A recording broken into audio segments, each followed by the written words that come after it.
Holding very still and remaining completely present. Just receiving whatever is arising in any of the sense consciousnesses, including the mind. As you receive,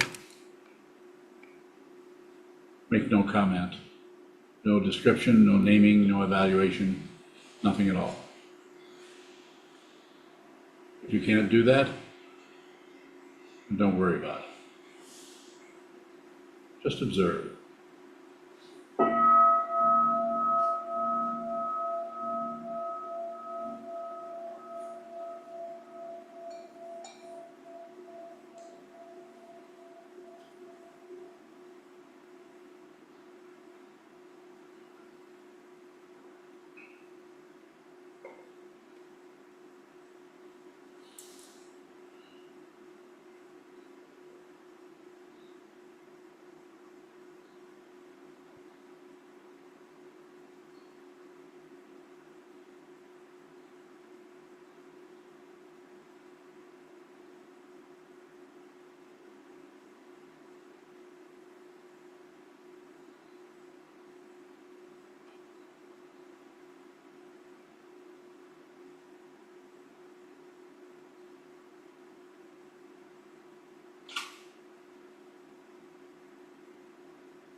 you're in the Zendo, please come and sit in front of the altar. If you're online, please turn toward your computer screen. And thank you.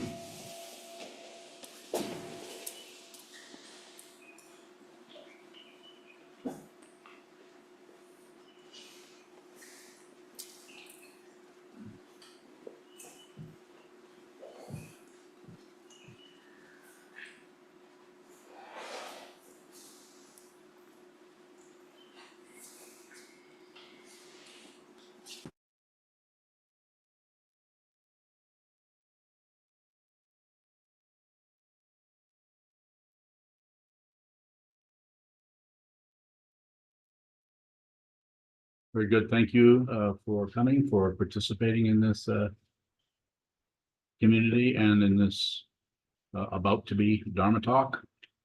Every Wednesday we do this instead of just the very simple, as it is meditation that we've been doing for, I think we're in our fourth year, fourth year. I'm doing that for a while. So on Wednesdays, we go ahead and do a Dharma talk, which I will do tonight. Before I give you the title, I want to not only thank you for attending, but thank everyone for generosity. Very much appreciated towards this community, towards this teacher, towards this teaching. So continue to help us if you can, by all means. This evening's Dharma talk is the title of it. I was going to bring up different things. There's a specific thing I want to say about it. It's kind of an odd title. It is notice, very simple, open-ended statement. Notice when you can't. There's something you want to do or something you want to stop doing or something you want to avoid. Any of the three poisons, pushing, pulling, shutting down, or all the variations between. Just notice when you can't do that. That's it. Don't explain it. Don't leave noticing you can't stay away from that, or you can't stop whatever. I could go into several examples. Have a disagreement with your partner, or that you can't stop eating ice cream. That you can't do this. You can't stop doing that, or you can't get to the meditation cushion. So there are ways of working with that, but be very aware of when you come up against that. I just can't do it. I can't, especially if you say that to yourself, and especially also if you say it to someone else or in any kind of interaction. Be very aware of that, and in that way, there's a possibility that you can be aware of what was showing up in the awareness just before that conclusion, which is a conclusion. I can't do that. That way you can. There's a possibility of being aware of what is showing up just prior to that, with the shutting down, the conclusion, the deliberate. It's passion, aggression, and ignorance all at once. It's the ignorance of what's happening because you shut down, and it's the passion because you shut down, and it's the aggression because you shut down. You can't do that. I can't do that. It might not be you being aggressive. It might be just aggression showing up, and just like almost like a resignation into anger. I just can't do that, or irritation. Sitting practice of meditation will help you. It won't do it for you, but it will help you see what that shutting down is. This takes a while. As I say to you and to many people, I say it is about being aware of what's happening, not controlling it. We really don't have the control that we think we do, or that people are always talking about. You just have to control yourself. No, you don't. No, don't go that direction trying to control yourself. Please don't do that. Notice the way you can't do that. And then if there's any possibility of you actually having a little bit of say-so about moving this way over to that way, then you do it with not only a sense of respect for the confusion that might be around you, but also with a sense of balance and with a sense of appreciation for just being a living being. You may not be able to get to this. This is a powerful realm to be born into. You've been born in many, many realms. I cannot prove it, and I don't need to prove it because I'm looking at it. All the things that have ever happened to you are showing up right now, just behind your eyes. It's an accumulation of stuff this and that, and pushed on this and pulled on that and ran away from this. Like this, on and on and on, building up, going from sickness, aging, and death right back into birth.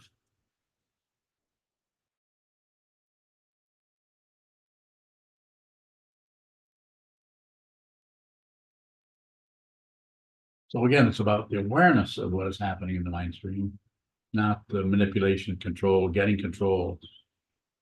We even lecture our children, get control of yourself or each other. We're going to have to control yourself. Relatively, of course, that makes sense. We should control ourselves if we're crashing around or having a hard time or giving others a hard time. Control yourself, Jim. The problem with that is that what is occurring is already dependently business, it's already underway. It's like saying, stop the landslide. It's halfway down, but just get under it and stop it. This is what it's like to work with relative truth from the point of view of past and future, from the point of view of a person trying to get control of any damn thing. You won't be able to get control of it. You can spend the rest of your life trying to stop this feeling or that feeling or this. But if you're on this path, which if you're listening to me, or at least have begun this, then there's a possibility you can do what? You can see what this is deeply, so that you would not be so busy wasting your time trying to control everything. And you would be busy spending your time endeavoring to see the truth yourself, see this yourself. What is this? How do you do that? You sit still, and you've heard me say many times if you've been listening, sit down and watch what happens in the mind stream without accepting, rejecting, and shutting it down. Don't do anything with it. Just receive, just practice sharpening the blade of awareness. Don't use it for anything unless you have to.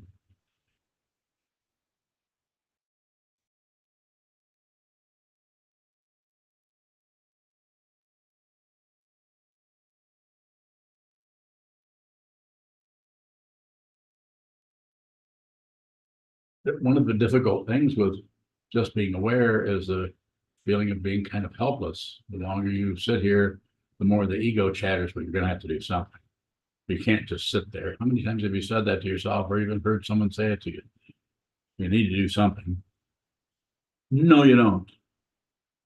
You don't need to do anything unless you have to. And then if you have to, if you're a meditator, then there's a possibility that you might begin to act out of your awareness rather than out of your positionality on right and wrong, up and down, back and forth, hope and fear.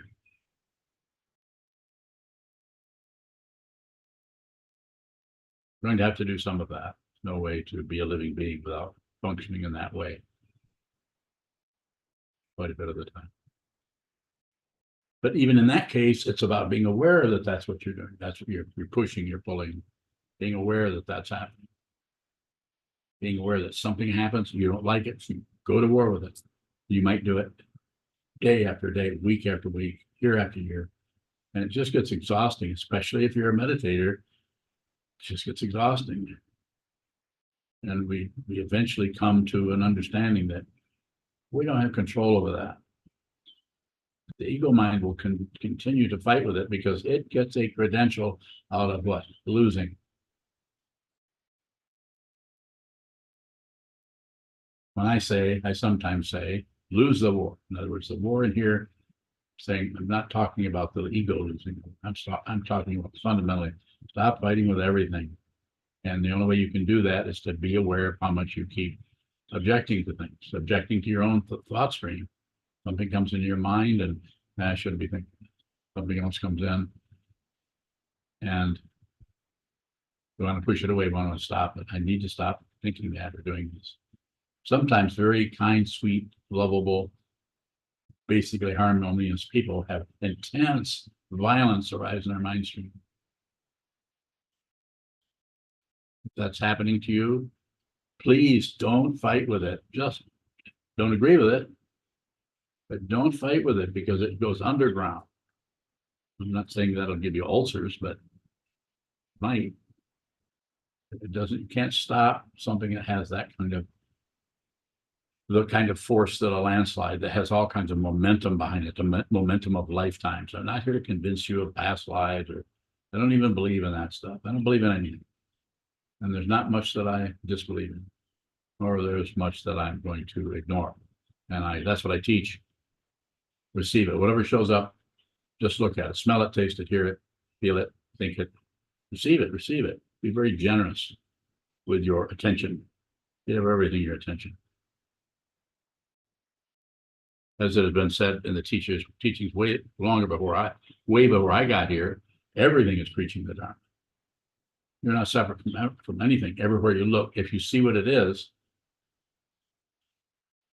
fundamentally, I sometimes say to people, and this maybe irritates people, it's irritated a few people lately, they've even commented on it to me, that what I'm looking at, you're looking at.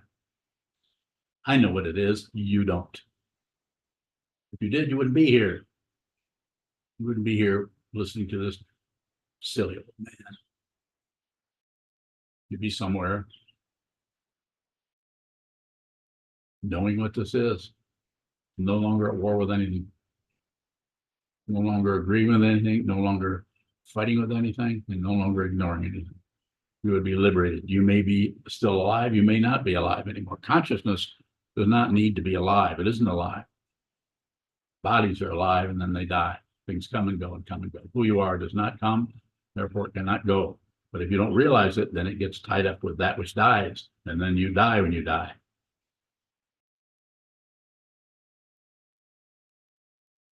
A lot of room for questions there. Please don't hesitate.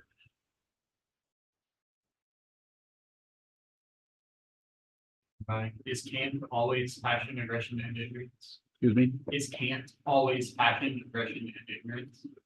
It's tied up with that in some way, more than likely. It can't. So there's some dynamic happening there in the area of pulling, pushing, and shutting down that fuels that part of the consciousness that is thinks there is someone, that there's a solid self that either can't or really can't. More about that if you have it. I think I've heard you say something like you can't give up on anyone. I can't. How is that can't? Same thing.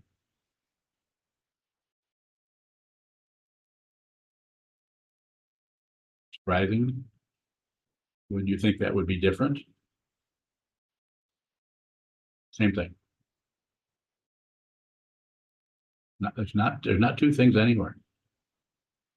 That's the incredible illusion that is swamping all of us, swamping the whole world. Why people are being tortured in the Gaza Strip. People are being tortured 3 blocks away in somebody's bedroom somewhere, not too far away from me. Somebody's being tortured by someone else who is being tortured by their mind, and they're trying to download that torturing on someone else. Maybe they're only 10 years old. Going on everywhere. Can't stop that. You don't have access to the Gaza Strip. Not that people won't argue with you on that. They might think you should do this or that. We don't have access to the mind of Netanyahu. That's a long trail of landslides. And we don't have access to the person, not this direction, but that direction, 3 doors down, or 3 miles down the road, or over in Detroit. And just any direction, pick a direction. There's suffering going on there. And there are other people inflicting suffering on other people in order to get rid of the suffering they think that person is causing. Polarity, looking for right and wrong. Not saying it's rampant necessarily, but it's pretty extensive. How do we address that? How do we as a community address this? Let's address it together. Let's train our minds let's work together and try to train our minds. Of course, the first thing is going to come back is I can't do that. And when I can't comes up, don't fight that. Don't push it away. Don't do anything. Just intend. And if you say I can't intend, I think you can. You can do that. You can intend. It's not an accomplishment. Intention does not succeed. It doesn't need to succeed. It needs to be there. It's the vow to be with all things, transcends karma altogether. Why? Because who you actually are is not a relative situation. Who you think you are is karma, coming and going, causes and conditions that we align ourselves with, we fight with, we agree with, we disagree with, we shut down on, we open up to, on and on and on and on and on, lifetime after lifetime after lifetime. The 12 links on the chain of existence, starting with avidya, ignorance, Maripa. Yes. When you're bowing. If we're not separate, how is it we don't have access to others' mind streams? Because of the separations, just like the fingers on the hand are not separate, but they're separated. But they're not separate in that they're on a hand. And they're not separate from the rest of the body in that there's another hand over here. I mean, it's kind of a hall of mirrors like. That's the illusion part of it. It goes on and on and on, but we get so used to it that we just take this for granted instead of saying, where does this come from? What is this? How can this even occur? How can I move my hands through something that is a complete illusion? This is what the tantric practices of creation completion are about. Creating the illusion, dissolving. Creating the illusion, a deity. A mantra. Om Bhajora Chani Hanisa Hum Batspaha. And then the mudras. Anything you can do to imitate that which is unreal, which is being created as an illusion, and then dissolving it in the mind stream. Should you be doing that? Maybe. But before we do that, let's spend a few years just holding still and watching what happens in the mind. Watch what comes up and it goes away. Watch what comes up and goes away again.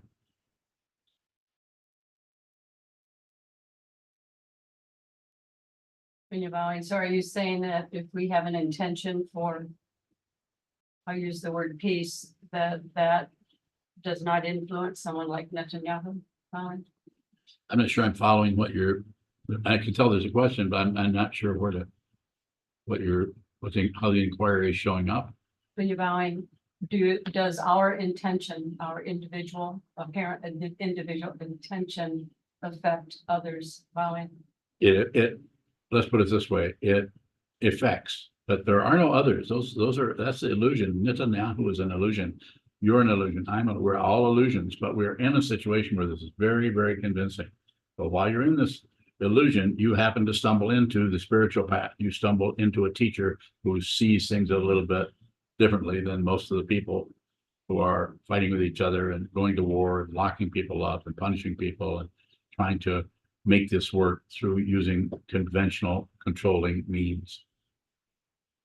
Teaching people a lesson, spanking children, that kind of thing. So to come back to your question,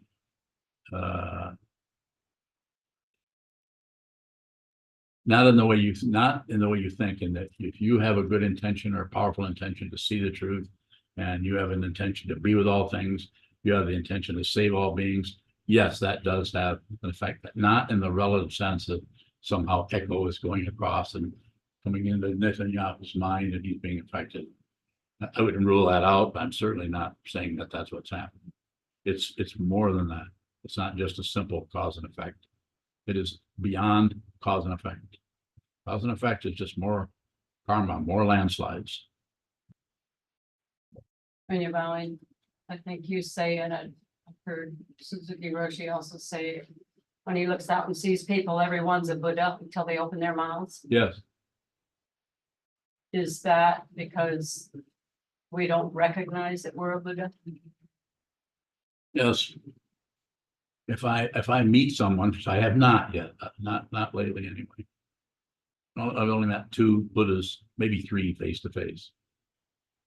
And I didn't recognize it at the time, but in retrospect, I realized now who I was looking at. At the time, didn't know for sure.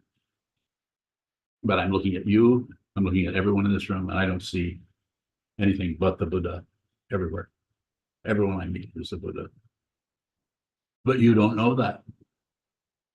So therefore you act to oppose your very Buddha nature, you fight with it. You don't realize it.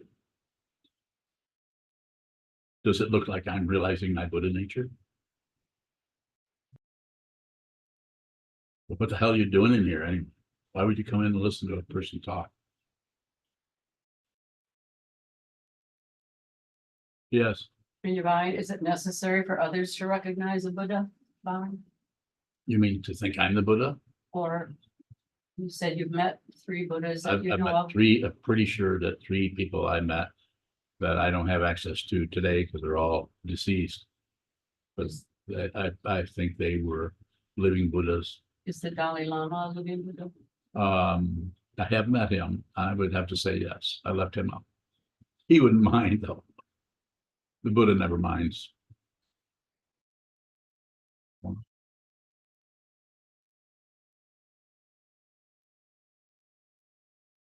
And all we mean by Buddha is someone that doesn't separate themselves from anything, doesn't think of themselves as a separate individual, and knows that their particular incarnation as a living being is very temporary, but their actual identity is not temporary at all.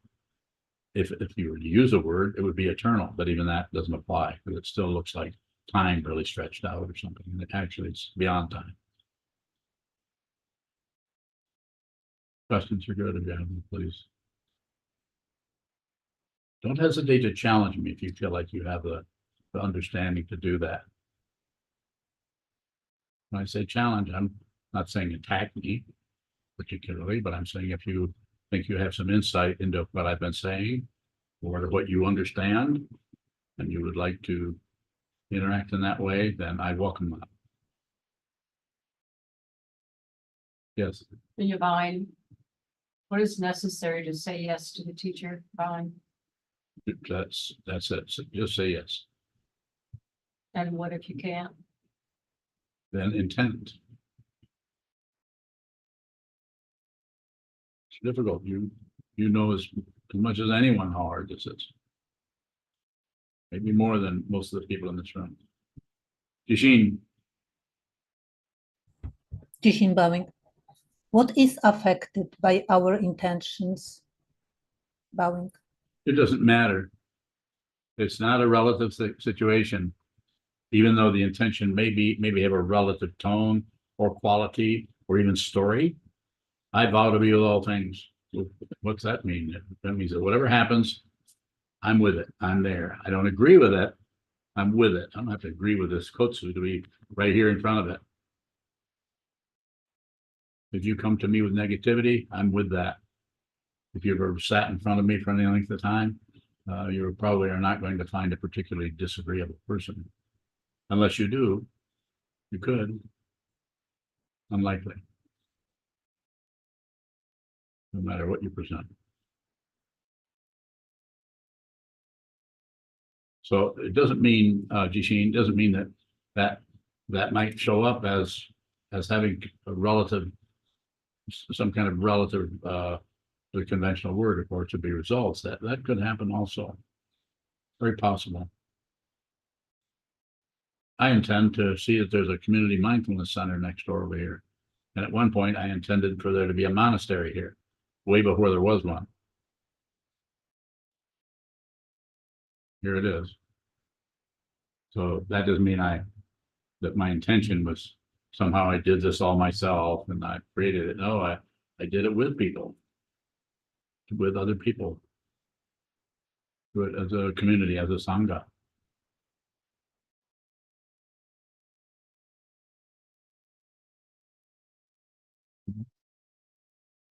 Sir, Is the not being able to give up on anyone a more fundamental or less discursive passion, aggression, ignorance than like not being able to help someone? yeah, it's not particularly descriptive at all. It's choiceless.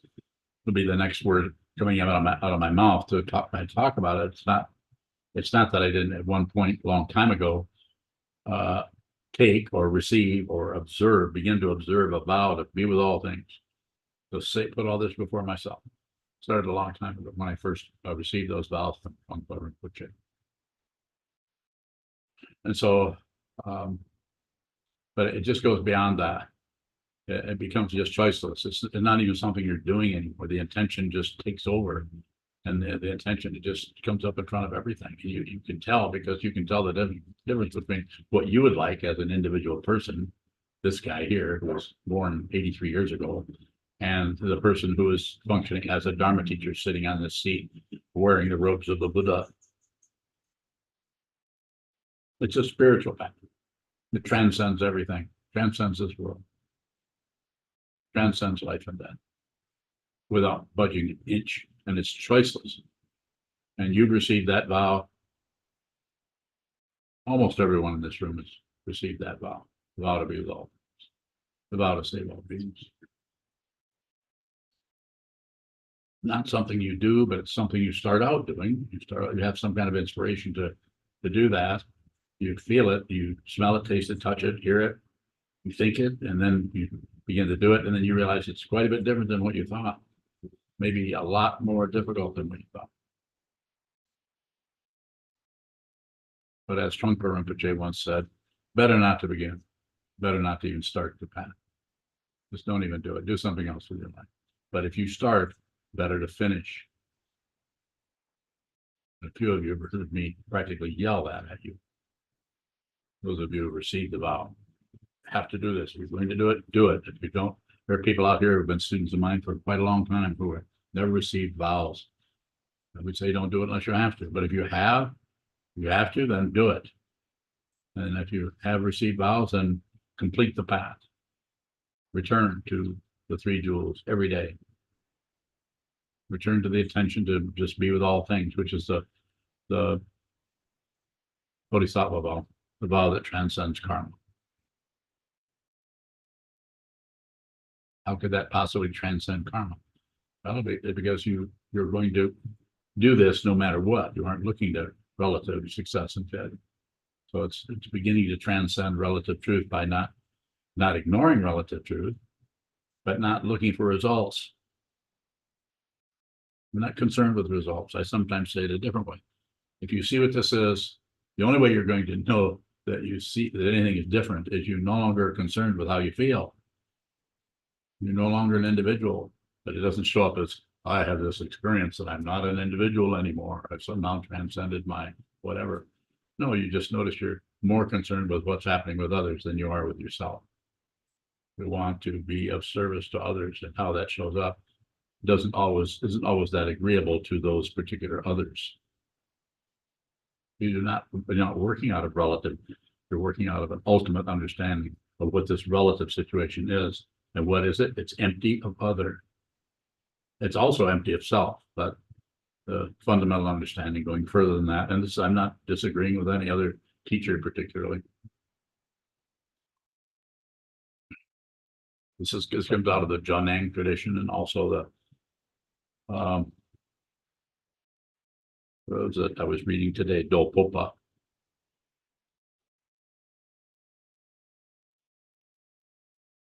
Further questions? Can we tell if Kant is choiceless? Can you what? Can we tell if Kant is choiceless? If chance? Kant? Oh, can't?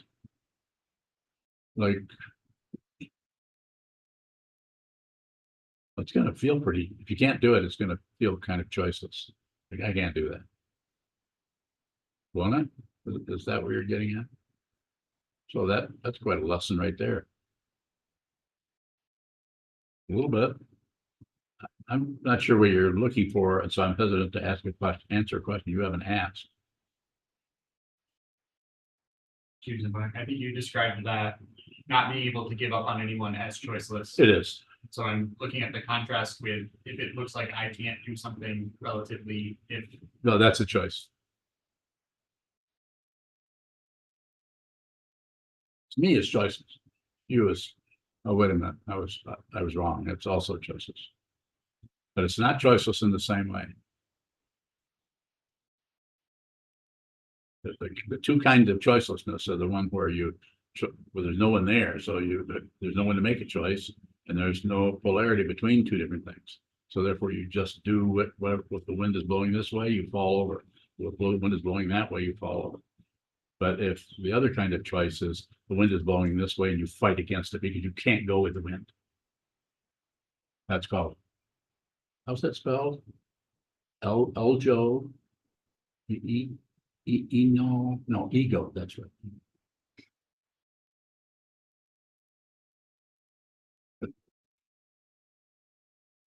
I need an attorney. Later. You follow me a little bit?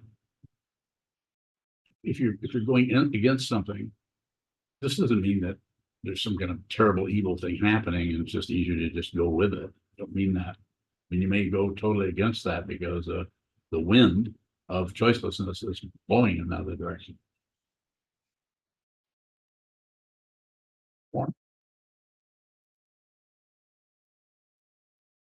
Thank you for the question. Further?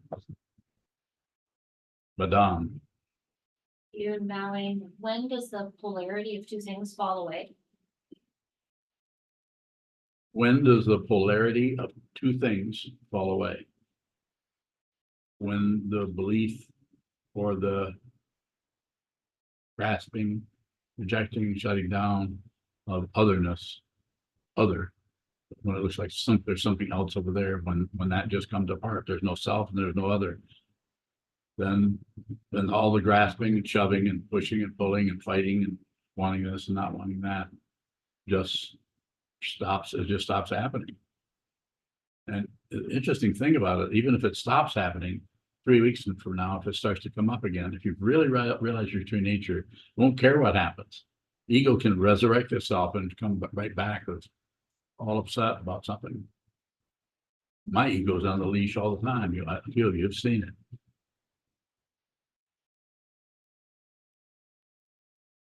Want to see some more? Did I get close to what you're looking for? I don't mean to be disrespectful to your question.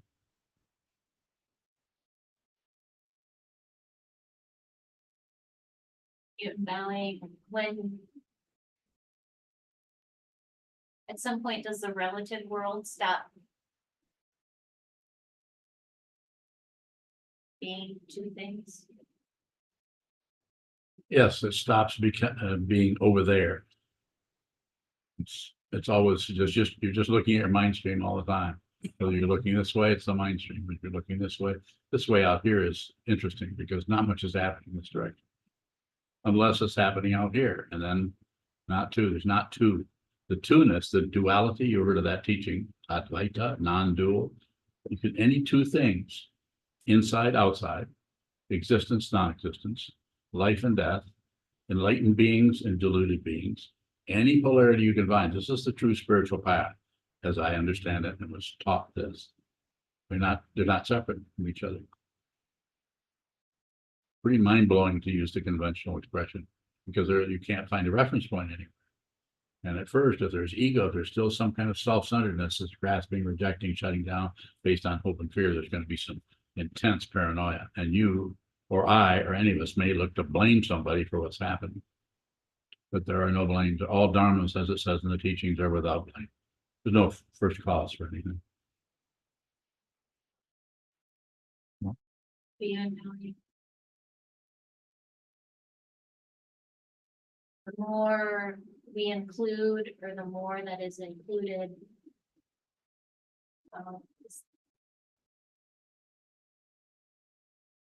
This duality, does that do the two things? Please keep going. Good one. Does the two-ness, that duality,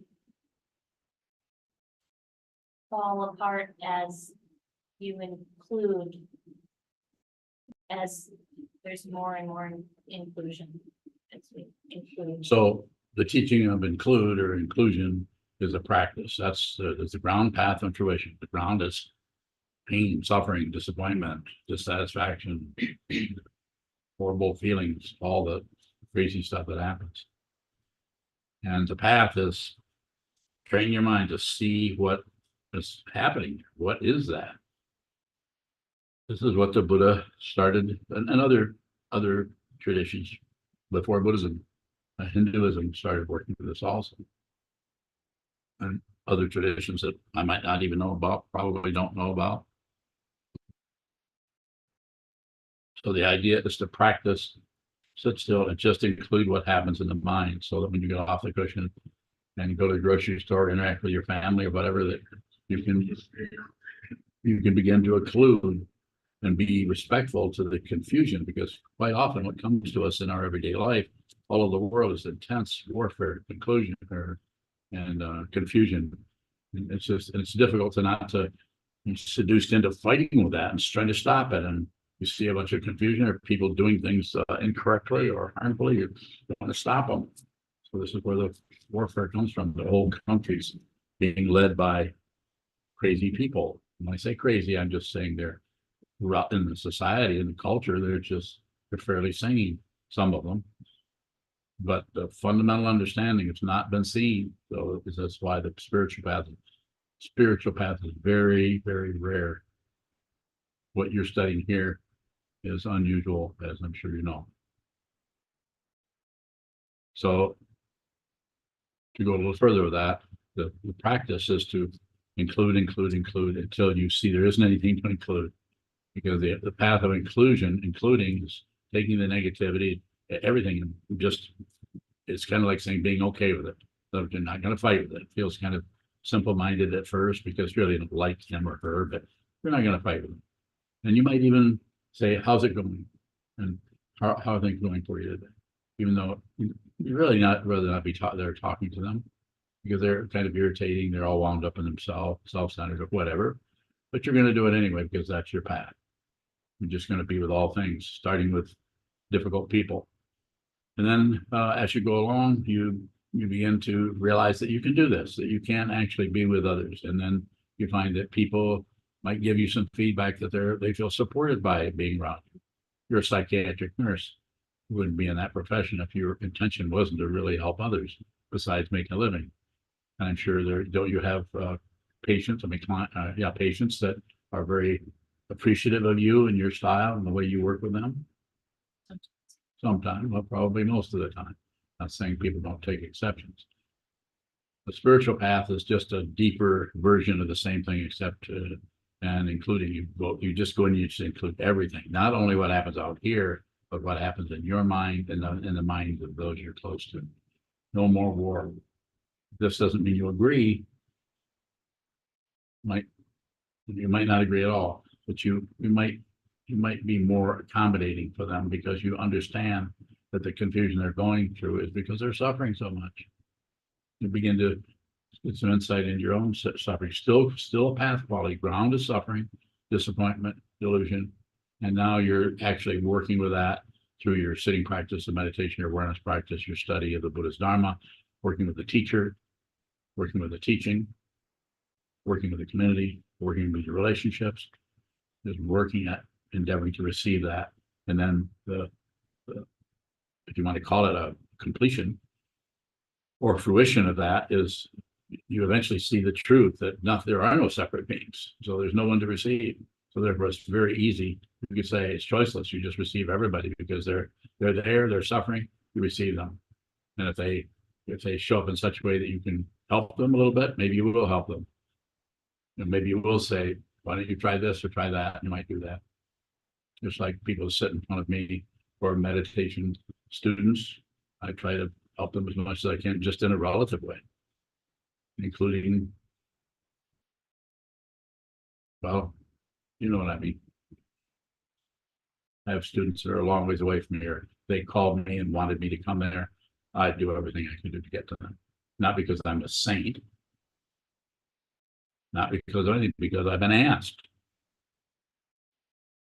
So that doesn't mean that I'm somehow superior. And that also doesn't mean that if someone asks me, that the situation might show up that I can't do that.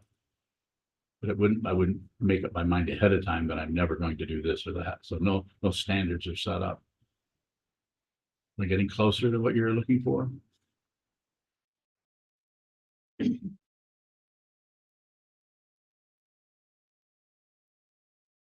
Well, I was wondering about the one thing that came up, wondering about the teaching of as it is, and how does that teaching point to non-duality?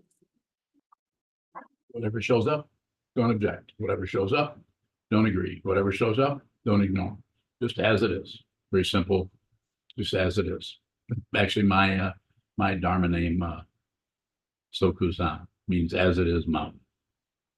It's just as it is. It also means in Japanese means immediate. So in other words, just this. As it is, immediate. Immediate mountain. Suddenly a bunch of dirt.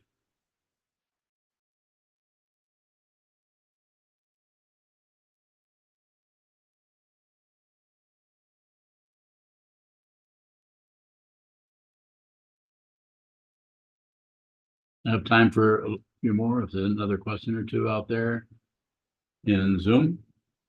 Anyone? Navid Bowing. Navid, What are you seeing that makes you confident about your Buddha nature, Bowing? I don't see anything. I mean, I see something, but what I see is an illusion. It's unreal. Every face I look into, I don't see. I see human beings, of course. And if I look in a mirror, I see someone else. But the confidence is unconditional. It doesn't come from right and wrong. It doesn't come from enlightened or deluded. It doesn't come from anything else other than I'm looking at what I'm talking about. So if you ask me questions, that's like you would just ask me the question, what gives you the confidence in your Buddha nature? So I don't even see Buddha nature. There's no conclusion. I haven't concluded that I'm the Buddha. I have not concluded anything. I would conclude somewhat that my teachers were living Buddhas. But even that, I don't know. I don't know it as a fact. It just, that's how it looked at the time. It was more of an illusion at the time. I wasn't sure who I was talking to then, but the way they worked with me in such a way that it helped me turn within rather than turn without. I tried to turn without, but it did not work with any of them. And I didn't interact with Dalai Lama enough to really be sure, but I did with the 16th Karmapa, who died in 1981. And also his living incarnation, the 17th Karmapa, I would say is also a living Buddha, though I've not met him.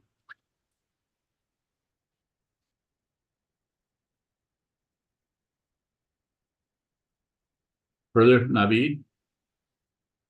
All right now, thank you. Welcome. Devon, what do you mean by turn within? What were they pointing at? Look here to find out what this is, rather than look out at results or other people or how you're treated or what people think of you, or if you think you're a good teacher or think you're doing pretty good. You don't get anything from anywhere. But look here, find out what's here. What is this? You asked me that when you met me. We're very close to that. How do I see this? I went like this. And you can take that to look within yourself or look to the teacher. That's up to you. I don't know what you need to do, but I know that this is where it is.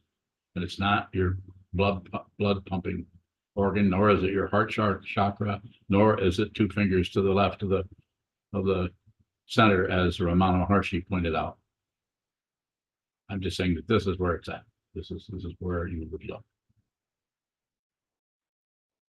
Devon, is that beyond thoughts and emotions? Yes. But that doesn't mean the emotions are out or the thoughts are gone. It doesn't mean things could become even more intense. You've seen me, all of you who watch me very much, seen me just completely come apart emotionally. And what this is about, I do not know. Don't know. I just know that I'm extremely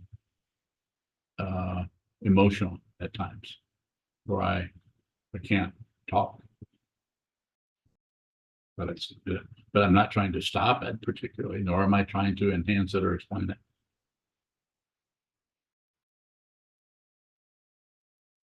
It has quite a bit to do with the location we're in. This started happening way before I became a Buddhist about this particular spot on the earth. Not some kind of magical, I think I'm in a really important mandala or something like that. No hocus pocus particular.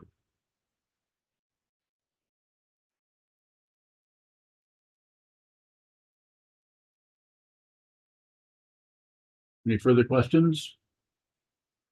Yohong, Back to Navi's question. So when you say the seeing, is that the seeing sort of understanding from your heart? Bowing? you could say it's just that you just understand it. You're no longer caught up in right and wrong. You're no longer caught up in any polarity. Anytime you look at one polarity, you see the other. If you look at you're alive, you also see that you're dead. I don't know how else to say it. It sounds kind of silly to say that.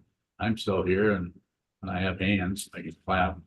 This what is this? Wooden man gets up. No, the wooden man begins to sing. The stone woman gets up dancing. This is a teaching of you're both alive, you can dance, and you're completely non-existent. You're made of stone. There's an astonishing teaching out of the Hokkyo Zanmai, or Song of the Jewel Mirror Samadhi, which you can read by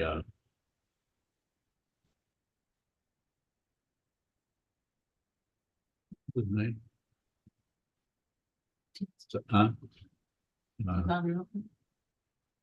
Sokuzan, right? Somebody else, I think. Somebody will let me know here pretty soon. Bowing. Yeah. A follow-up question. When you often say that you still have emotions, you feel sad and other emotions. So I'm wondering, when you feel mad or sad, you said before there's no personhood. So Yeah. how yeah, just this is what you said. That's I try to remember from you. So Yeah. how do you feel like when you mad and then the next minute you felt different? How? Yeah, then, but I don't try to do anything with it. I don't care if I'm mad. I don't care if I'm sad. I don't care if I'm happy. I don't care. I don't have a position on it. There's just irritation or anger, or it's relative. If you come in this room and started and lit up a cigarette, I'd get really mad at you. And you'd know it. I wouldn't say, oh, it's okay for them to smoke. They don't really know this. That's against the rule. No, I would tell you to get the hell out of here and put that cigarette out. And I would not pull any punches around that. You're very unlikely to do that. People just don't do that. But I'm using it as an extreme example.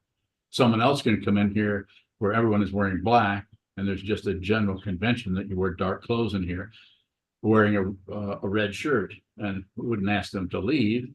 But I might, one of the monks, I wouldn't even have to do anything. One of the monks, or maybe the Shuso or the Ino or someone, or anyone else, even people who aren't ordained who live here, might say, why don't you put on a samui? It's just the idea of making this as if you don't do something about it, it gets too flashy in here, and there's enough sensory activity happening just in our mind stream. So we try to temper it and make it as quiet as we can without wearing earplugs necessarily, and as low key as we can without making everybody not talk like they do in some Zendo. Some Zendos, you don't talk. You wouldn't have a Dharma talk in a Zendo. You have a Dharma talk over next door in the Buddha hall. The Zendo is total silence all the time. We don't do that here. This is the order of immediate light. It's not a traditional Soto Shu Zendo. It's pretty similar. A lot of things that are very, very much the same than others that are a little on the less strict side, shall we say. So when I get mad, I'm not some kind of special madness. It's just angry with something. But there's no, it has been said this way, there's anger, but there's no hatred there. There's just irritation with this or that. So someone asked me a question about somebody not too long ago, and I said, what do you think about this person? It was someone who presents themselves as a Dharma teacher. And I said, I think they're full of shit. Something to that effect. I don't need to say who this was, but this person thought that was not particularly that I was somehow maybe jealous of that person. And that person has a right to have that idea, that opinion, or that conclusion about it. So I could see where they might draw that conclusion, but I do. I think the person is full of shit. They're out to make money with the Dharma, not helping people attain their true nature. And I do not hesitate to call it out. I make no pretense of being a kind, lovable old man. If you want the truth, then I can tell you where to find it. Right here. And you find it here. And you do that by facing a wall and watching the stream of lies come and go and come and go. Don't believe them. Don't shut down on them, and don't turn away from them. See them, observe them, watch them until you see your true nature. You may need the help of a teacher, probably will, but I don't know. Maybe you can do this by yourself. Very difficult because it's very easy to believe our own thoughts and think we're making progress. This is spiritual materialism. There's no relative progress on the spiritual path. And if you think there is, it's going to get pretty difficult because it gets more difficult. Yes. In your mind, is there Thank ultimate you. progress on the spiritual path? You're welcome. What? Is there ultimate progress on the spiritual path? If you wanted to say it that way, it's just you stop covering up your true nature. So I'm not saying there couldn't be some glimpses of that, but I don't know. I think people talk about that occasionally, and I had a couple of glimpses and they led nowhere. One was in 1977, the other was 1966 or something like that. If nothing happened, they went away. But that's part of the fabric of who you are. How can you say that nothing happened? You're right. Maybe it did. Again, not to. So that's why you don't, right and wrong or extra, you don't need that.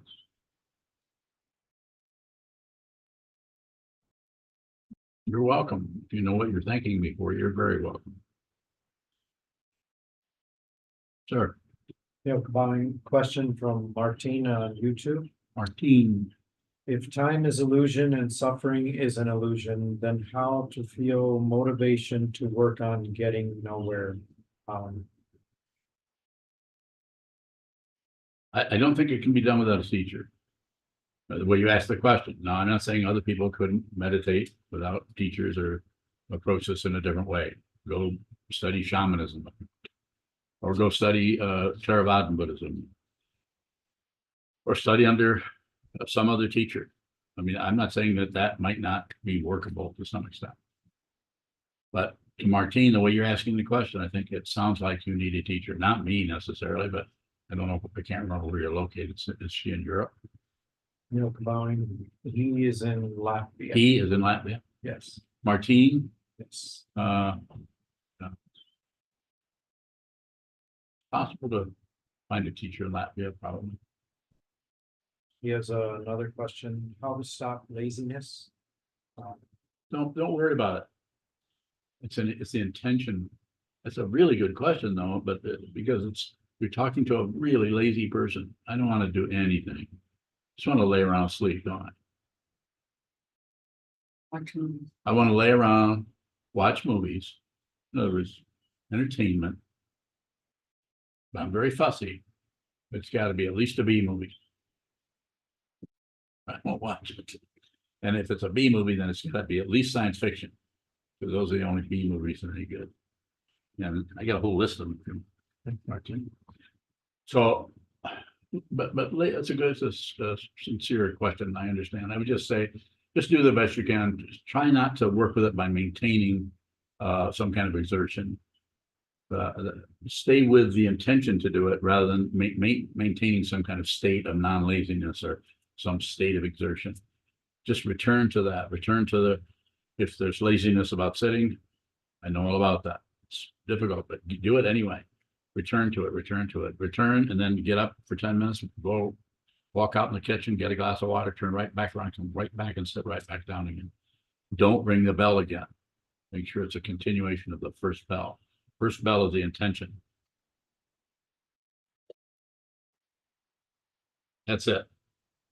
Come back if you've decided to set for 2 hours, 3 hours, 4 hours, and continue to return until that time is up, and then come back and ring twice. Then get up and go about your business and continue being lazy. Don't correct it. Might have to contemplate that a little while because most of the world is trying to fix things, correct things, rather than be genuine, be who you are. Much better to be a lazy person. you meet other people, if you really understand what this is and you understand what consciousness is, and you will understand it if you continue, it might take years. But then you can really help others who are lazy. Then you can really be genuine, as I feel like I'm being with you. Whether you receive it that way or not, that's on your end, so to speak. But I would say you don't have to maintain, you don't have to be a person who's not lazy. That conclusion of being lazy is pretty strong conclusion. And yes, About a question from Ath in the UK. yeah. Are you fearless? Would sitting for long hours render us fearless? Thank you kindly, Bob. So I would say it, this is the way I often describe it, that the fear doesn't go away, doesn't have to. But the personhood, the ego who is afraid comes apart and is seen through as not being real. But fear might really start to come after you then, when the fear, the dependent origination of fear that is in your mind stream suddenly can't find somebody that it can scare, it might ramp up. Desperate for someone who feels that way. The illusion of a self is extremely powerful at that time. Very necessary to have. The only thing that would help me was intense devotion to my teacher. Nothing else would work. And I wasn't even able to talk to him most of the time. He had too many students, and he was a tantric master, so he was somewhere else. I wasn't there. But my devotion to him didn't require his presence.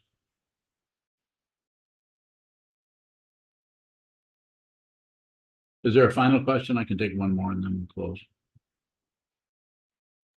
Yihong Baoying, you said your devotion to your teachers. Yes. Is that devotion? Is that your is practice with your intention belief? What does that devotion shown up for you? It's not a belief. It's just it has something to do with my connection with that particular teacher. It's a different kind with Kobun. It happened in a totally different way. There's a different story around that I can go into if I'm asked the right question. But around Trungpa, it was just, this is the early years of the 70s and early 80s. It was just intense devotion. I mean, I just, no matter what happened, I just would return to him. He wasn't there. I ever had a picture of him. And I can't say too much more about it than that. I can't characterize it in such a way that it will be anything other than it's a form of a guru yoga or contemplating your relationship to the teacher. There are several forms of yoga that, but it wasn't just that. It's just the intention.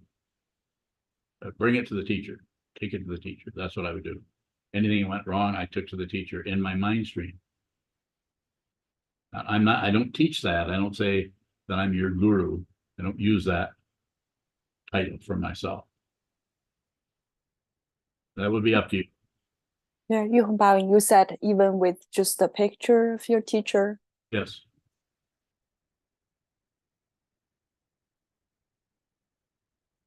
Yeah, thank you, Baoying. One more, Byung. How did your teachers help you through the hard times in your life? Just like that.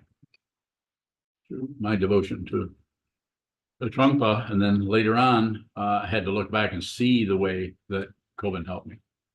And what Kobun did was make it worse for me. Because as you heard that story, I don't want to go into it again. It's too long.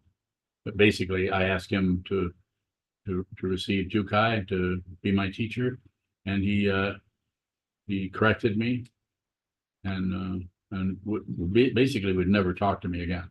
He always was busy or had something else to do. But all that did is put it all on me. Where if I really wanted to see him, I would have had to gotten my car and driven out to wherever he was at, and insisted on seeing him. But I didn't because I had too much pride. Still have a lot of pride. Don't want to get rid of anything. It's just too proud to be, to need help, to ask for help. Do it myself. I don't need him. I already have a really great Tibetan teacher. I don't need a Zen priest or monk. Well, I did. You all heard this probably. I've probably told it a couple dozen times. It's just the truth.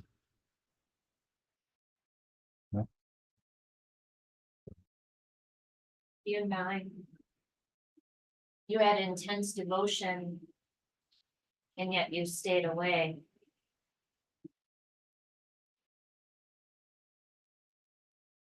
That was with Trungpa. I was staying away from Trungpa because of fear. Anytime I got around him, it was I would just get paranoid because I felt like I was so full of myself. I was such a terrible person that I didn't really deserve to even be there. And if I was there, that if I got too close to him, he would just reject me. I wouldn't be able to do this, what I do today, if I hadn't had a couple of really powerful teachers who could see my neurosis and knew how to work with me in such a way that I could begin to turn into a person who helps others rather than a person who's completely self-centered all the time.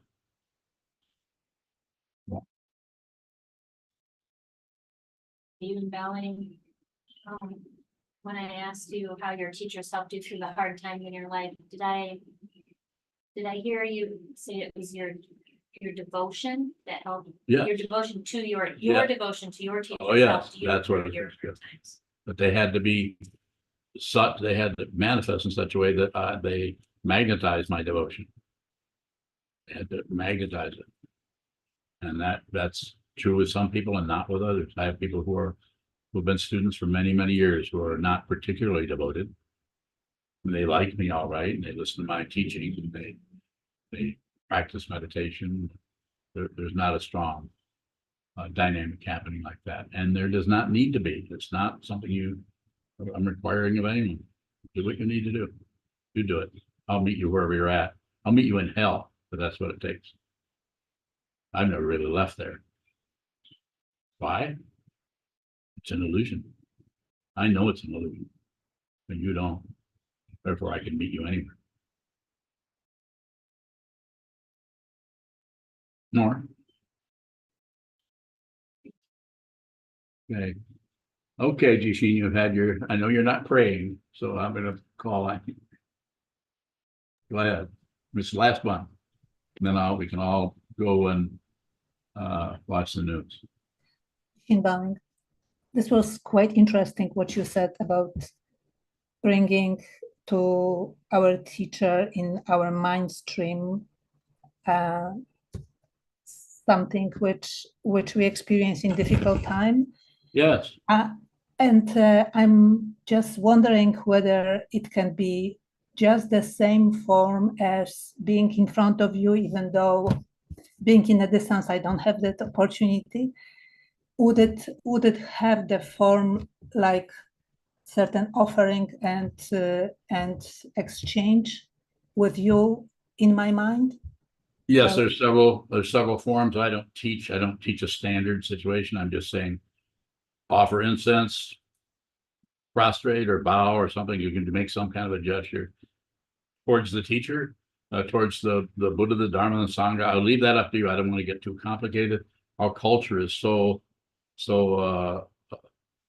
is such that Buddhism has not been in this country for hundreds of years, let alone thousands. Been here for a couple hundred years, 130 or something like that, officially. So I'm saying it's up to you how you want to do that. There's a one that some people do. It's called Sevenfold Mahayana Puja, which has to do with offering incense, offering candle, offering water, offering tea, offering flowers, making a lot of giving. It's just a gesture of giving, offering prostration. I don't teach that. I don't recommend. I mean, I say don't recommend it. I don't require it. But if you want to do that, you can read about it somewhere, or you can ask about it. I don't want to go into it now, but so it's just a form. And so you might not. I would leave it up to you. Maybe I have people come in the Hojo who never bow or prostrate or do anything, but I still talk to them. It's up to you to do that. It's your practice, not mine. Thank you so much. Great. Thank you for all of your great questions, and sorry that I kept everybody so long.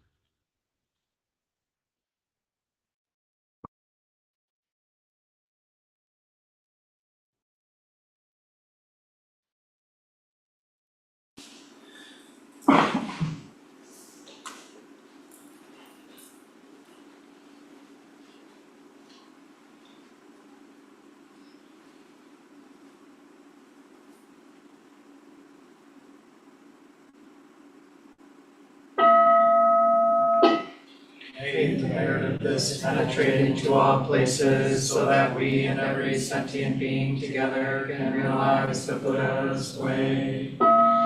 Jiho san shi shi fu, shi song lu san ho ko sa, ho do ho ja ho do mi. The 10 directions, the 3 times, all Buddhas, all venerable ones, Bodhisattvas, Mahasattvas, the great Prajna, Paramita.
We'll return to sleep until the evening service, which will begin about 7:40.